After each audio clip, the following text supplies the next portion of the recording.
24వ అధ్యాయం. శ్రీ సాయినాథాయ నమః. శనగల కథ, సుధాముని కథ, అన్నా చించినికర్, మావిసిబాయ్, బాబా నైజము, భక్తపరాయణత్వము. ఈ అధ్యాయంలో గాని వచ్చే అధ్యాయంలో గాని ఫలానిది చెప్పెదమనుట ఒక అహంకారమే. మనము సద్గురుని పాదములకు అహంకారం సమర్పించిన గాని ఈ ప్రయత్నమందు జయమును పొందము. మనము అహంకార రహితులమైనచో మన జయము నిశ్చయము. సాయిబాబాను పూజించుటచే ఇహపర సౌఖ్యములు రెంటిని పొందవచ్చును. మన మూల ప్రకృతి యందు పాతుకొని శాంతి సౌఖ్యములను పొందెదము. కాబట్టి ఎవరైతే తమ క్షేమమును కోరెదరో వారు గౌరవ ఆదరములతో సాయిబాబా లీలలను వినవలెను, మనము చేయవలెను. దీనిని నెరవేర్చినచో వారు సులభముగా జీవిత పరమావధిని పొందెదరు, తుదకు మోక్ష ఆనందమును పొందెదరు. సాధారణంగా అందరూ హాస్యము, చమత్కార భాషమన్న ఇష్టపడెదరు, తాము హాస్యాస్పదులగుటకు ఇష్టపడరు. కానీ బాబా చమత్కార మార్గము వేరు. అది అభినయముతో కూడినప్పుడు చాలా సంతోషదాయకముగా, నీతిదాయకముగా ఉండేది. కావున ప్రజలు తాము విక్రింత పాలైనప్పటికీ అంతగా బాధపడేవారు కాదు. హేమాడ్ పంత్ తన విషయమునే క్రింద తెలియచెప్పుచున్నాడు. శనగల కథ. సిరిడిలో ఆదివారం నాడు సంత జరిగేది. చుట్టుపక్కల పల్లెల నుండి ప్రజలు వచ్చి వీధులలో దుకాణములు వేసుకొని వారి సరుకులు అమ్ముకొని చుండేవారు. ప్రతిరోజు మధ్యాహ్నం 12 గంటలకు మసీదు నిండుచుండెను. ముఖ్యంగా ఆదివారం నాడు కిక్కిరిసిపోచుండెను. ఒక ఆదివారం నాడు హేమాడ్ పంత్ సాయిబాబా ముందు కూర్చొని బాబా పాదములు ఒత్తుచూ మనసునందు జపం చేయుచుండెను. బాబా ఎడమవైపు, శ్యామ కుడివైపు వామనరావు ఉండిరి. శ్రీమాన్ బూటి, కాకాసాహెబ్ దీక్షిత్ మొదలగు వారు కూడా ఉండిరి. శ్యామ నవ్వుచూ అన్నా సాహెబ్తో, నీ కోటుకు శనగ గింజలు అంటినవి చూడుము అనెను. అట్లనుచు హేమాడ్ పంత్ చొక్కా చేతులను తట్టగా శనగ గింజలు రాలెను. హేమాడ్ పంత్ తన చొక్కా ఎడమ చేతి ముందు భాగంను సాచెను. అందరికీ ఆశ్చర్యము కలుగునట్లు కొన్ని శనగ గింజలు కిందకి దొర్లుట ప్రారంభించెను. అక్కడున్నవారు ఏరుకొనిది. ఆ సంఘటన హాస్యమునకు తావిచ్చెను. అక్కడున్న వారందరూ ఆశ్చర్యపడిరి. ఎవరికి తోచినట్లు వారు శనగలు చొక్కా చేతులు ఎట్లు ప్రవేశించి ఉండునో ఊహించనారంభించిరి. శనగలు చొక్కాలు ఎట్లు దూరి అచ్చట నిలవగలిగినవో హేమాడ్ పంత్ కూడా గ్రహించలేకపోయింది. ఎవరికి సరైన సమాధానం తోచక జవాబునివ్వనప్పుడు అందరూ ఈ అద్భుతమునకు ఆశ్చర్యపడుచుండగా బాబా, వీనికి తానొక్కడు తిని దుర్గుణము కలుదులే. ఈనాడు సంత రోజు శనగలు తినుచు ఇక్కడికి వచ్చినాడు. వాని నైజము నాకు తెలియను. ఈ శనగలే దానికి నిదర్శనము. ఈ విషయంలో ఆశ్చర్యమేమున్నది అనిరి. హేమాడ్ పంత్ ఈ విధముగా నేను, బాబా, నేనెప్పుడు ఒంటరిగా తిని ఎరుగను. అయితే ఈ దుర్గణం నాపై ఎలా మోపిదవు? ఈనాటికి ఎన్నడూను సిరిడిలో సంత చూడలేదు. ఈ దినం కూడా నేను సంతకు పోలేదు. అట్లయినచో నేను శనగలను ఎట్లు కొని ఉంటుంది? నేను కొననప్పుడు నేనెట్లు తిని ఉందును? నా దగ్గర ఉన్నవారికి పెట్టకుండా నేనెప్పుడు ఏమీ తిని ఎరగను. బాబా ఈ విధంగా నేను, అవును, ఇది నిజమే. దగ్గరున్న వారికి ఇచ్చేదవు. ఎవరును దగ్గర లేనప్పుడు నీవు గాని నేను గాని ఏమి చేయగలము? కానీ నీవు తినుటకు ముందు నన్ను స్మరింతువా? నేనెల్లప్పుడూ నీ చెంత లేనా? నీవేదైనా తినుటకు ముందు నాకు అర్పించుచున్నావా? నీతి. ఈ సంఘటనమున బాబా ఏమి చెప్పిరో జాగ్రత్తగా వినుము. పంచేంద్రియముల కంటే ముందే మనస్సు, బుద్ధి విషయానందములను అనుభవించును. కనుక మొదలే భగవంతునికి స్మరించవలెను. ఇట్లు చేసినచో ఇది కూడా ఒక విధముగా భగవంతునికి అర్పితమగును. విషయములను విడిచి పంచేంద్రియములు ఉండలేవు. కనుక ఈ విషయములను మొదట గురువుకు అర్పించినచో వాని యందు అభిమానం సహజముగా అదృశ్యమైపోవును. ఈ విధముగా కామ, క్రోధ, లోభ, మోహం, మొదలగునవి కూర్చిన వృత్తులన్నిటినీ మొట్టమొదట గురువునికి అర్పించవలెను. ఈ అభ్యాసం ఆచరించినచో దేవుడు వృత్తులన్నీ నిర్మూలించుటకు సహాయపడును. విషయములను అనుభవించు ముందు బాబా మన చెంతనే ఉన్నట్లు భావించినచో ఆ వస్తువు అనుభవించవచ్చునా లేదా అను ప్రశ్న ఏర్పడును.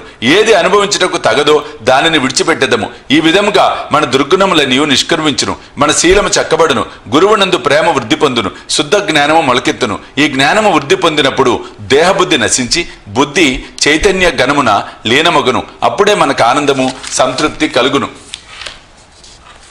గురువునకు దేవునకు ఎవరు భేదము నెంచెదరో వారు దైవం నెచ్చటను చూడలేరు. భేదములన్నింటిని పక్కదోసి గురువుని, దేవుని ఒకటిగా భావించవలెను. ఈ ప్రకారం గురుని సేవించినచో భగవంతుడు నిశ్చయముగా ప్రీతి చెందును. మన మనస్సులను స్వచ్ఛం చేసి ఆత్మసాక్షాత్కారము ప్రసాదించును. క్లుప్తంగా చెప్పునదేమనా మనము గురువుని స్మరించనిదే ఏ వస్తువును పంచేంద్రియములతో అనుభవించరాదు.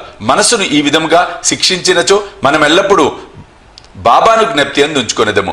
మనకు బాబా ధ్యానం ఎన్నో రెట్లు వృద్ధి పొందును. బాబా సగుణ స్వరూపం మన కండ్ల ఎదుట నిలుచును. అప్పుడు భక్తి వైరాగ్యము మోక్షము మన వశమగును. మన మనస్సునందు బాబాను ఎప్పుడైతే నిలుపగలమో అప్పుడు మనం ఆకలిని పిపాసను సంసారమును మరచెదము. ప్రపంచ సుఖములందు గల అభిలాష నశించి మన మనస్సులు శాంతిని ఆనందమును పొందును.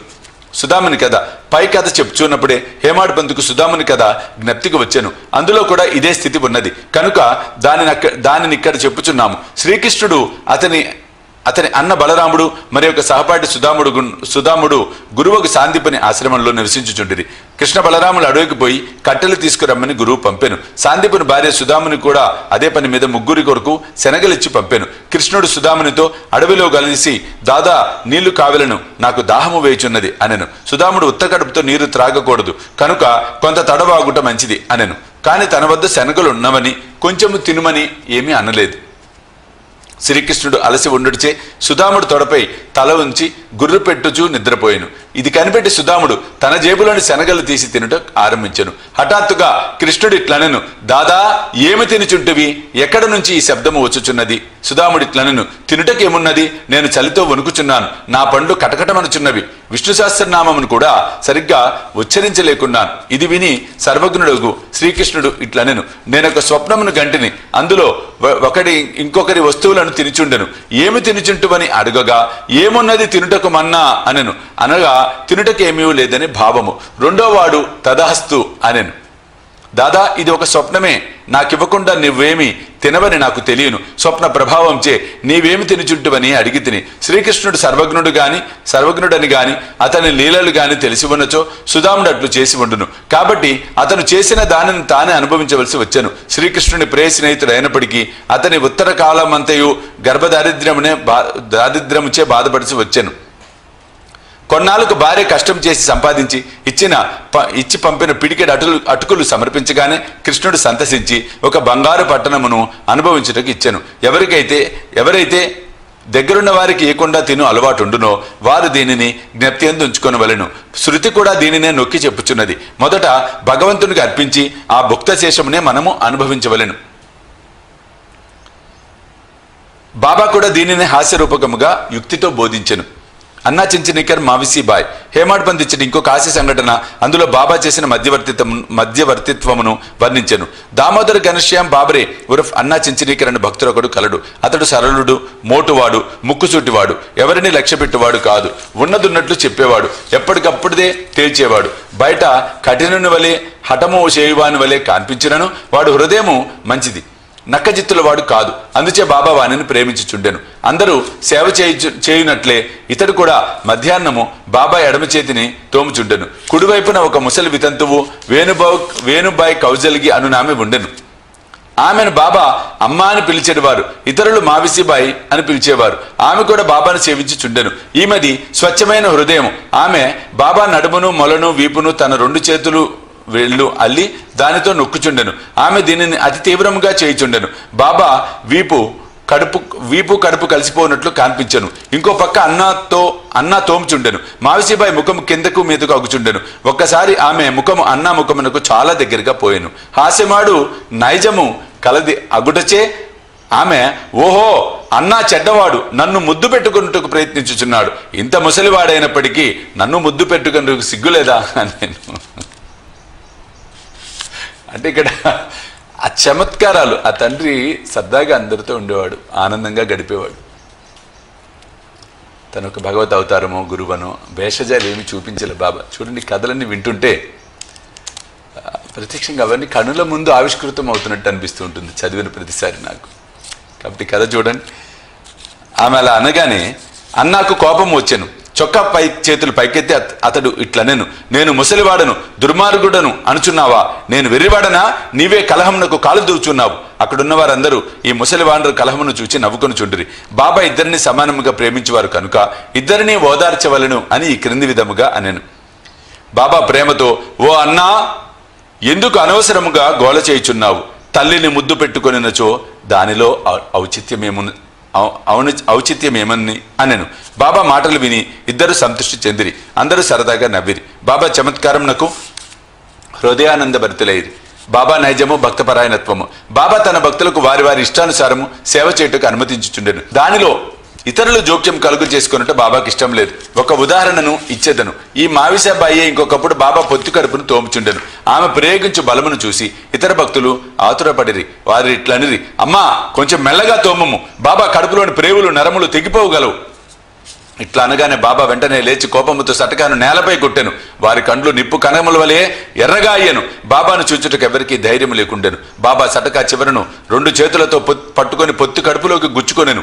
ఇంకొక చివరకు స్తంభమునకు ఆనించెను. సటక అంతయు పొత్తు కడుపులో దూరినట్లు కానవచ్చుచుండెను. కొద్దిసేపటిలో పొత్తు కడుపు పేలుతుందేమో అనుకునేది. బాబా క్రమముగా స్తంభముపై పోచుండెను. అందరూ భయపడిరి. ఆశ్చర్యంతో భయంతో మాట్లాడలేక మూగవాండ వలె నిలిచిరి. బాబా తన భక్తురాలి కొరకే కష్టం అనుభవించిరి. తక్కిన భక్తులు ఆమెను బాబాకు హాని లేకుండా తోమమనిరి. మంచి ఉద్దేశంతో వారు ఆ మాటలు అనేది. దీనికి కూడా బాబా ఒప్పుకోలేదు. వారి మంచి ఉద్దేశమే బాబాను కష్టములో దించినందుకు వారు ఆశ్చర్యపడిరి. ఏమీ చేయలేక కనిపెట్టుకుని చూచుండిరి. అదృష్టంచే బాబా కోపం తగ్గాను. సటకాను విడిచి గద్దపై కూర్చుండిరి. అప్పటి నుండి భక్తుల ఇష్టానుసారము సేవ చేయనప్పుడు ఇతర భక్తులు జోక్యము కలుగు చేసుకొన రాదు అని నీతి నేర్చుకొనిది. ఎవరి సేవ ఎట్టిదో బాబాకే గుర్తు. 24వ అధ్యాయం సంపూర్ణము. సద్గురు శ్రీ సాయినాథ అర్పణమస్తు. శుభం భవతు.